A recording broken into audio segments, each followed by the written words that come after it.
रात्रीचे 10 वाजले होते. गावात आभाळ फाटल्यासारखा पाऊस पडत होता. तुकारामाच्या मोडक्या झोपडीच्या छतातून पाणी गळत होतं. त्याची 6 महिन्यांची मुलगी तापाने फणफणली होती आणि आजारी बायको कोपऱ्यात थरथरत पडली होती. झोपडीत पूर्ण अंधार होता. चिमणीतले रॉकेल संपलं होतं आणि शेवटची काडीही ओलाव्यामुळे पेटत नव्हती. "अहो, लेक बघा कशी तापाने फणफणली. तिला दवाखान्यात न्यायला हवं. पण बाहेरच्या या पावसात कसं जाणार? हातात दमडी पण नाही," बायकोने रडत रडत विचारलं. तुकाने बायकोला काहीतरी करतो म्हणून धीर दिला. त्याला आठवलं, शेजारच्या गावात त्याचा मित्र अशोक राहत होता. तो तुकाची मदत नक्कीच करेल हे त्याला मनोमनी वाटत होतं. तुकारामने ठरवलं, काहीही झालं तरी ह्या पावसात बाहेर पडायचं आणि शेजारच्या गावात जाऊन मित्राकडून रॉकेल आणि औषध घेऊन यायचं. तुका झोपडीच्या बाहेर पडला. अंगावर घोंगडं ओढलं. हातात एक जुनी काठी घेतली. शेजारच्या गावात जाण्यासाठी मधल्या ओढ्यावरून जावं लागायचं. त्याच्यात बाजूच्या गावचं जुनं स्मशान होतं. पाऊस इतका होता की हाताला हात दिसत नव्हता. अचानक वीज कडाडली आणि विजेच्या उजेडात तुकाला समोरच्या वडाच्या झाडाखाली कोणीतरी उभं असल्याचा भास झाला. तो भीतीने थबकला. "कोण असेल तिथे?" मनोमनी त्याला विचारलं. पाण्याचा तो सळसळ आवाज. त्याने स्वतःला सावरलं आणि धावायला सुरुवात केली. गावच्या वेशीवरचं ते जुनं वडाचं झाड ओलांडताना अचानक वाऱ्याचा आवाज थांबला. तुकारामला जाणवलं की त्याच्या मागे कोणीतरी चालतंय. त्याने वळून पाहिलं तर तिथे कुणीच नव्हतं. पण वरून झाडाच्या पारंब्यांमधून एक लांबट पांढरा हात खाली आला आणि त्याने तुकारामच्या खांद्याला स्पर्श केला. तो हात बर्फासारखा थंड होता. तुकारामने वर पाहिलं. वडाच्या फांदीवर एक आकृती उलटी टांगलेली होती. तिचे केस जमिनीपर्यंत लोळत होते आणि ती बिनदातांच्या जबड्याने तुकारामकडे बघून हसत होती. तो आवाज पावसाच्या आवाजापेक्षाही भयानक होता. "खी खी, ए तुका, औषध न्यायला निघालास? पण तुला मी पोचू देईल का? काय रे तुका?" तुकारामने देवाचं नाव घेतलं आणि डोळे मिटून तिथून सुसाट पळत सुटला. ओढा पार करताना पाणी गुडघ्यापर्यंत होतं, पण अचानक पाणी लाल रंगाचं होऊ लागलं. तुकारामला वाटलं हा मातीचा रंग असेल, पण त्याला पाण्यात मानवी हाडं तरंगताना दिसली. जसा तो ओढ्याच्या मध्यभागी पोहोचला तसे पाण्यातून छोटे छोटे हात वर आले आणि त्यांनी तुकारामच्या पायांना विळखा घातला. ते हात त्या लहान मुलांचे होते ज्यांना या गावात लहानपणीच परिस्थितीमुळे जीव गमवावा लागला होता. ते रडत होते, विचित्र आवाज करत होते. तुकाराम पाय झटकत देवाचं नाव घेत घेत कसाबसा काठावर आला. त्याचं पूर्ण शरीर भीतीने थरथरत होतं. ओढा ओलांडून पुढे जाताना तुकारामला एका झुडपापाशी एक पांढरी शेळी भिजलेल्या अवस्थेत दिसली. ती पावसात थरथरत होती आणि अतिशय कातर स्वरात ओरडत होती. तुकारामला दया आली. त्याने विचार केला, बिचारं जानवर या पावसात मरून बिरून जाईल. यालाही सोबत न्यावं आणि एखाद्या सुरक्षित जागी सोडावं. तो तिची मदत करायला जवळ गेला आणि तिला उचलण्यासाठी झुकला. पण जसा त्याने तिला हात लावला तसं त्या शेळीचं शरीर बर्फासारखं थंड झालं. त्याने तिला कडेवर घ्यायचा प्रयत्न केला, पण अचानक ती जड होऊ लागली. तुकाराम चालत होता, पण प्रत्येक पावलागणिक त्या शेळीचं वजन वाढत होतं. त्याने खाली पाहिलं आणि त्याचे डोळे विस्फारले. त्या शेळीचे पाय अमानवीय पद्धतीने लांब होऊ लागले होते. ती आता शेळी राहिली नव्हती. तिचे मागचे पाय जमिनीला टेकले होते, पण तिचं तोंड तुकारामच्या खांद्यावर होतं. तिने तुकारामच्या कानाजवळ आपलं तोंड नेलं आणि त्या प्राण्याने माणसासारख्या आवाजात विचारलं, "काय रे तुक्या, जड होतंय का?" तुकारामने घाबरून तिला झटकलं, पण तिचे पाय कोळीच्या जाळ्यासारखे त्याच्या शरीराला विळखा घालत होते. तिचे पाय आता 5 ते 6 फूट लांब झाले होते आणि ती अकराळ विक्राळपणे हसत होती. तुकारामने त्या शेळीला जोरात झटकलं आणि मागे न पाहता जीव मुठीत धरून धावू लागला.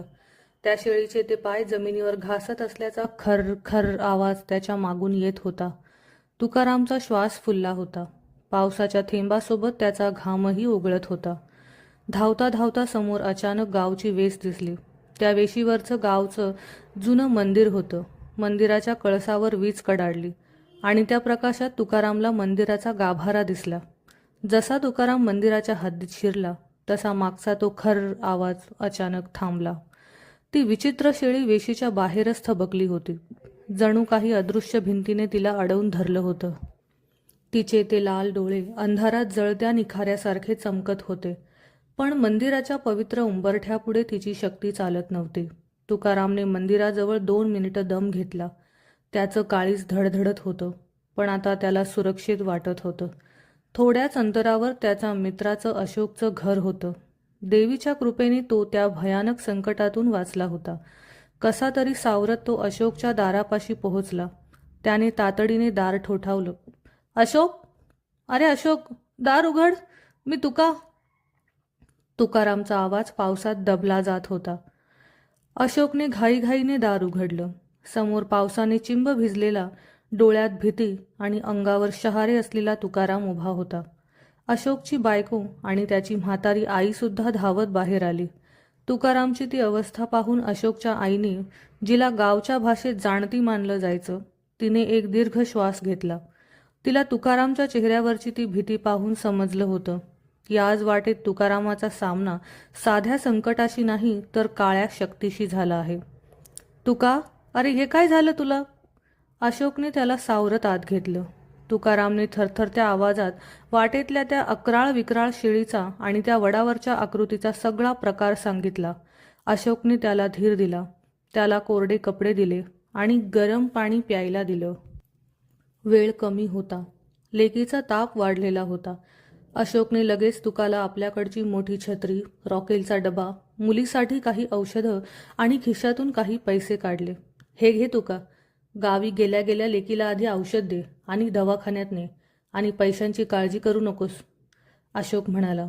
पण तुकाराम निघणार इतक्यात अशोकच्या म्हाताऱ्या आईनं त्याला थांबवलं. तिचे डोळे गंभीर होते. ती म्हणाली, तुका थांब, तुला वेस ओलांडताना ती हडळ पुन्हा गाठणार. ह्यावेळी ती तुला जास्त त्रास देईल. असं म्हणून म्हातारीने देवाच्या ताटातला एक लाल धागा आणि थोडा अंगारा घेतला आणि मंत्र पुटपुटत तुकारामच्या उजव्या हातावर बांधला. तिने बजावलं, काहीही झालं तरी हा धागा तुटू देऊ नकोस तुका.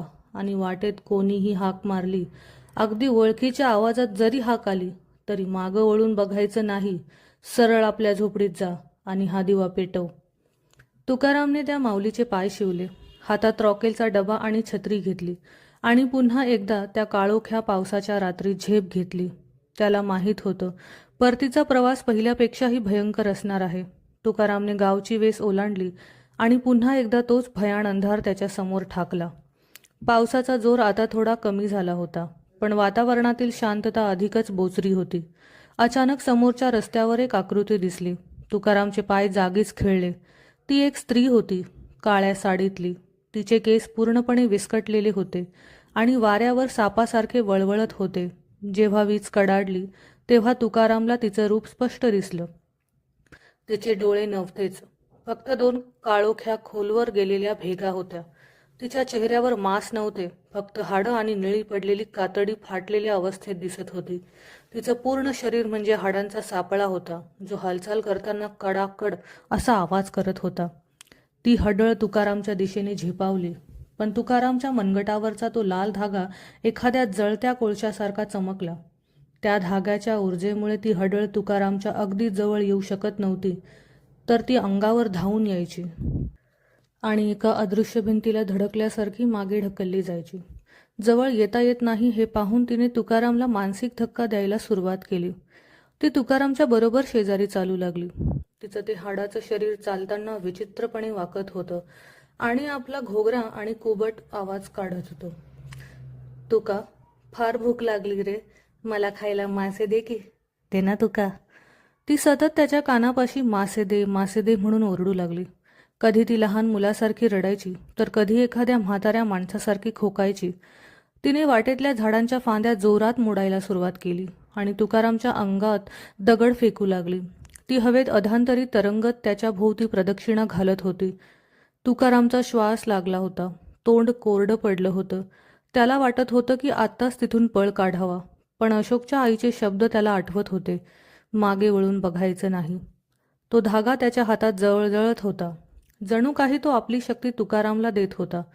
तुकारामने छत्री घट्ट पकडली, रॉकेलचा डबा छातीशी धरला आणि डोळे निम्म्यावर मिटून तो जीवाच्या आकांताने घाईघाईत चालू लागला. ती हडळ त्याच्या पावलावर पाऊल ठेवून चालत होती आणि सतत त्याच्या कानात त्या माशांची मागणी करत होती. तुकारामच्या आणि त्या हडळीच्या दरम्यान आता एक भयानक पाठशिवणीचा खेळ सुरू झाला होता. तुकाराम जेवढ्या वेगाने चालत होता तेवढ्याच वेगाने ती हाडांचा सापळा असलेली हडळ त्याच्या अंगावर धावून येत होती. तिचा तो कुबट वास आणि मासे दे अशी ती सततची ओरड तुकारामचं मानसिक संतुलन बिघडवत होती. अचानक वाटेत एका दगडाला तुकारामचा पाय अडकला आणि तो जोरात खाली कोसळला.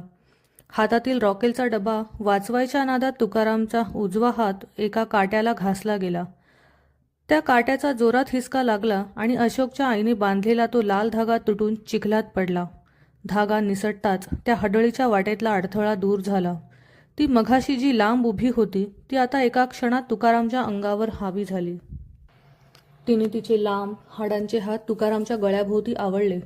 तिची ती काळी साडी तुकारामच्या अंगावर एखाद्या मोठ्या जाळ्यासारखी पसरली. तिचे डोळे नसलेले ते भयानक कोपरे तुकारामच्या तोंडासमोर आले. तिने आपला जबडा उघडला आणि ओरडली, आता धागा नाहीये तुका, आता सांग, तुला आधी खाऊ की तुझ्या कवळ्या लेकीला? तिची हातांची पकड इतकी घट्ट होती की तुकारामला श्वास घेणं कठीण झालं होतं. त्याचं शरीर गार पडू लागलं होतं. तुकारामने जीवाच्या आकांताने हातपाय मारले, पण ती हडळ अकराळ विक्राळपणे हसत त्याच्या शरीरातील रक्त शोषल्यासारखी वागू लागली. विजांच्या कडकडात तिचं ते हाडांचं शरीर अधिकच रौद्र दिसत होतं. तुकारामच्या गळ्याभोवती त्या हडळीचे हाडांचे हात आवळले गेले होते. त्याचं डोकं सुन्न झालं होतं. डोळ्यासमोर अंधारी येत होती. पण मृत्यूसमोर उभा असताना अचानक त्याला आठवलं, अशोकच्या आईने धागा बांधण्यापूर्वी त्याच्या कपाळाला देवीचा अंगारा लावला होता, जो पावसामुळे पुसला गेला होता आणि उरलेला थोडा अंगारा एका लहान कागदाच्या पुडीत ठेवून त्याच्या वरच्या खिशात खोचला होता. तुकारामने सर्व शक्ती एकवटली आणि आपला थरथरणारा हात कसाबसा वरच्या खिशात नेला. नशिबाने ती पुडी तिथेच होती. त्याने ती पुडी काढली आणि त्यातला तो पवित्र अंगारा सरळ त्या हडळीच्या त्या भेसूर डोळे नसलेल्या तोंडावर फेकला. आग आग! अंगारा लागताच ती हडळ एखाद्या जळत्या लाकडासारखी किंचाळली. तिची पकड ढिली झाली आणि ती 5 फूट मागे फेकली गेली. त्याच्या चेहऱ्यातून आता पांढरा धूर निघू लागला होता, पण तिचा राग कमी झाला नव्हता. ती अधिकच हिडीसपणे ओरडली आणि पुन्हा एकदा हवेत झेपावत तुकारामच्या अंगावर धावून आली. तुकारामला समजलं की आता फक्त थोड्याशा अंगाराने काम होणार नाहीये.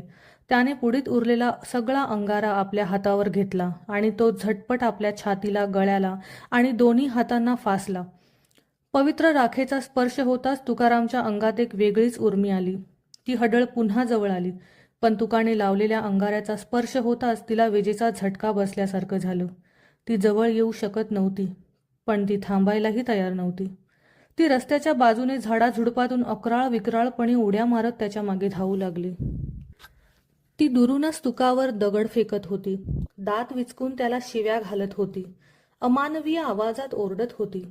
तुकाराम आता थांबला नाही. त्याने छत्री तिथेच टाकली, रॉकेलचा डबा छातीशी घट्ट धरला आणि पायात येईल तेवढी शक्ती लावून तो आपल्या झोपडीच्या दिशेने धावला.